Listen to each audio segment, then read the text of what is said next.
Red green online present.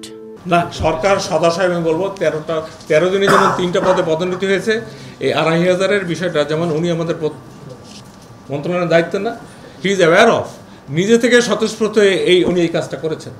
সরকারের সদস্যকে আমরা তো কাজ করি পালস অফ দি গভর্নমেন্ট, আপনার বাইরে নানান কথা শোনেন। এই জন্য আমি মাঝে মাঝে আপনাদেরকে ডাকবো এই গ্যাপটা যাতে না থাকে।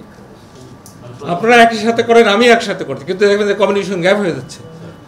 এটা সরকার করেছে এবং 3 মাসের পরে এতগুলো লোকের একটা কি বলবো 2500 লোকের অশ্রু বলে, সামাজিক অবস্থান বলে, একটা যে অর্থনীতি বলে, তারা তো অনেকের একটা বেনিফিট পাবে না। আর দিন শেষে টাকা তো একটা ব্যাপার। আমার মনে হয় if I say less it is better. Thank you very much. এটা আপনার কমিটি বলবে, আপনাদের কেস টু কেস তারা দেখবে। কমিটির ব্যাপারে কি আমার বলবার ঠিক হবে, এটা ওনারা বলবে। স্যার ছোট্ট একটা বিষয় যদি বলেন স্যার, সম্পত্তির হিসাবের বিষয় কতদূর আগালে? আপনাদেরকে আলাদা ডাকবো, এটা এখনো 15 দিন হয় নাই। Keep it in mind, count the days. Thank you very much. কথা হলো 16 বছর তারা কোনো সুযোগই পায়নি, এটাকে যেভাবে ব্যাখ্যা করেন। দ্বিতীয় হলো আমরা একটা ফরম্যাট করেছি যে উনি সিনিয়র অ্যাসিস্ট্যান্ট সেক্রেটারি কতদিন ছিলেন, ডিএস কতদিন ছিলেন, জয়েন্ট সেক্রেটারি কতদিন ছিলেন, এডিশনাল হলেন। অধিকাংশ জায়গায় মাঝের 0 দিন আসতেছে। এই জন্য আমরা যেটা করতেছি, এদের পদায়নের ব্যাপারে আমাদের জানেন বিভিন্ন সরকারি এজেন্সি আছে, একটা অথরাইজ এজেন্সি এনএসআই, ওখান থেকে রিপোর্ট নিয়ে আমরা দেখবো যদি কোনো নেগেটিভিটি না থাকে। আপনি যেটা বলেন তাদেরকে তো একবারই সচিব করা যাবে না, তাদেরকে পর্যায়ক্রমে যাদের চাকরি বেশি আছে তাদেরকে সেই সমস্ত পদায়ন দেওয়া যাবে যাদের সচিব হতে পারে।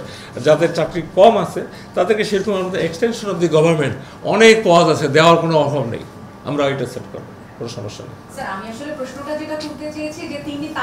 আমি সম্পূরক প্রশ্ন আমাদের সাথে আজকে এই বিষয়ে কথা বলতে চাইছি, আমি মনে হয় লাউড অ্যান্ড ক্লিয়ার। এরপরে যদি জানতে চান আমার থাকবে, জনপ্রশাসন হলো ফোকাল, আপনাদেরকে আবার ডাকবো, আবার একটু বিষয় আলোচনা করবো। আর পলিসি ইস্যু বিষয় যেটা আমার লেভেলে না, সেই প্রশ্নগুলো আমার না করলেই ভালো। Thank you. 2500-এর উপরে, সেটা আমাদের কমিটি যারা বাছাই করবে ওখান থেকে পাবেন। ওনারা যখন কাজ শুরু করবে, এই মন্ত্রণালয়ে একটা রুমে করবেন, তো বড় রুমে আপনারা ওখানে ওনারা আপনাদেরকে ব্রিফ করবেন কোন পদে কতটা।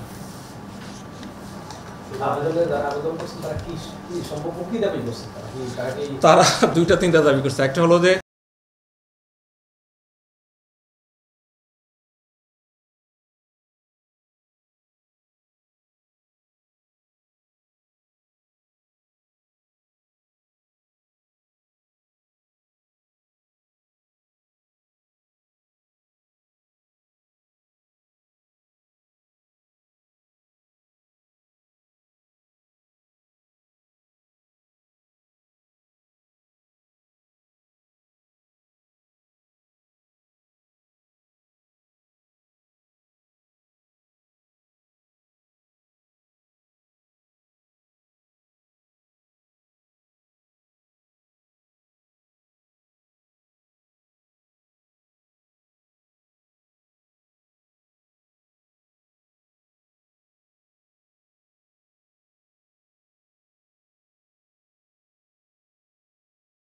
এত প্রশ্ন করে আমি তো আজকে একটা বিষয় জানাইতে চাইছি।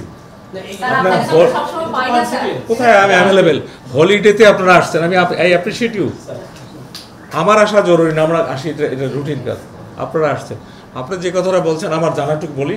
এরকম আরেকটা কমিটি করা হয়েছে স্বরাষ্ট্র মন্ত্রণালয়, তারা সেই কাজ করতেছে। সব মন্ত্রণালয় এরকম নিয়ন্ত্রণ করে আমাদের চিফ অ্যাডভাইজার। ওখান থেকে যারা সামারি অ্যাপ্রুভ করে এই ধরনের কাজ করবে, এটা কোনো চলমান প্রভাব। আর আপনি যে নেগেটিভ বিষয়গুলো বলছেন আমি এটা দেখি না। অন্তত একটা মন্ত্রণালয় খুলুক, আরেকটা মন্ত্রণালয় অলরেডি শুরু হয়েছে, অন্য অন্য মন্ত্রণালয় ফিল করে কোনো মানা নেই, চলবে।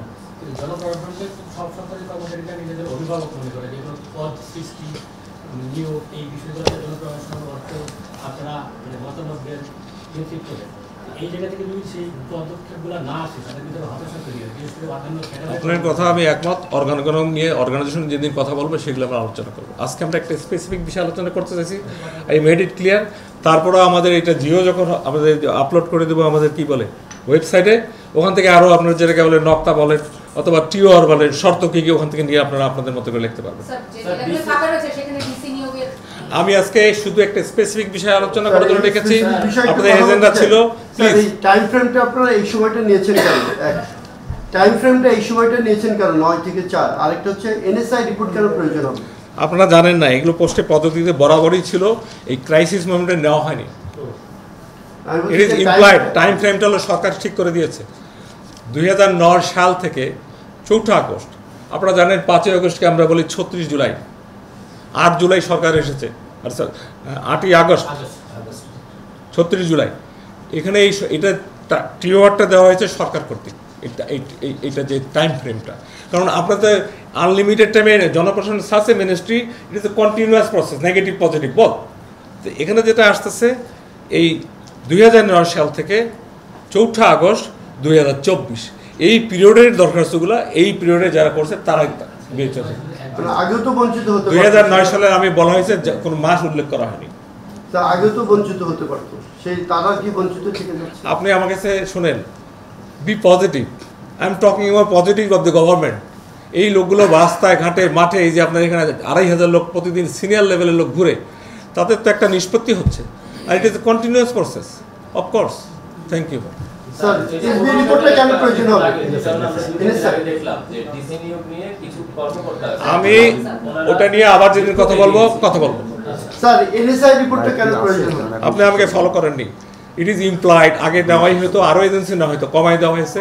এই ক্রাইসিস মোমেন্টে আমরা যেটা করেছি না নিয়ে দিয়েছি, কিন্তু এখন এটা যেহেতু কন্টিনিউয়াস প্রসেস, আপনারা জানেন এখানে ফরম্যাটেড, এনএসআই সরকারের একটা অংশ, আমাদের কাজে সহযোগিতা করে। এটাকে পজিটিভ দেখলে কোনো সমস্যা নেই। এই যে বিতর্ক হয়, যদি ওই রিপোর্টগুলো ঠিকঠাক আসে, বিতর্ক হওয়ার সুযোগ নেই।